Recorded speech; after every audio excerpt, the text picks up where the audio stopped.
எவ்வாறு திட்டமிடப்படாத முறையில் மேற்கொள்ளப்பட்டிருக்கின்றன என்பதற்கு இந்த காட்சி ஒரு உதாரணமாகும். இவ்வளவு பாரிய கொங்கிரீட் மேடைகள் போடப்பட்டும் அவற்றில் ஒரு கம்பி கூட இல்லாத நிலையில் இவ்வாறான அபிவிருத்திகளை ஏன் மேற்கொண்டார்கள், எதற்காக மேற்கொண்டார்கள் என்பதை இப்பகுதி வாழ் மக்கள் புரிந்து கொள்வது பொருத்தமானதாகும்.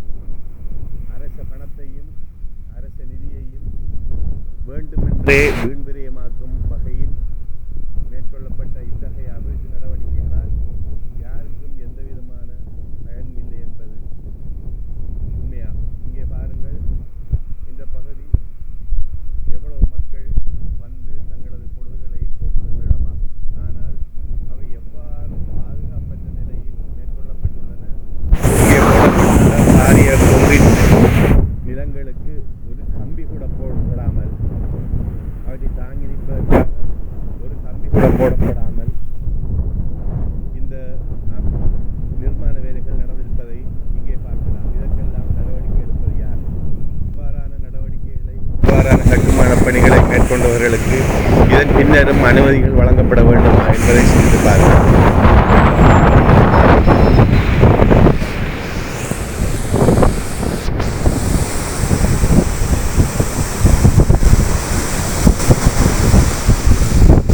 அரசு நிதிகளும் மக்களின் வரிப்பணமும் இவ்வாறுதான் கடந்த காலங்களில் திட்டமிடப்படாத முறையிலும் கொந்தராத்துக்காரர்களை வாழ வைக்கும் விதமாகவும் மேற்கொள்ளப்பட்டு மக்களின் நிதிகள், வரிப்பணங்கள் வீணடிக்கப்பட்டு அபிவிருத்தி என்ற பேர்வையில் படம் காட்டப்பட்டுள்ளதை நாம் காணலாம்.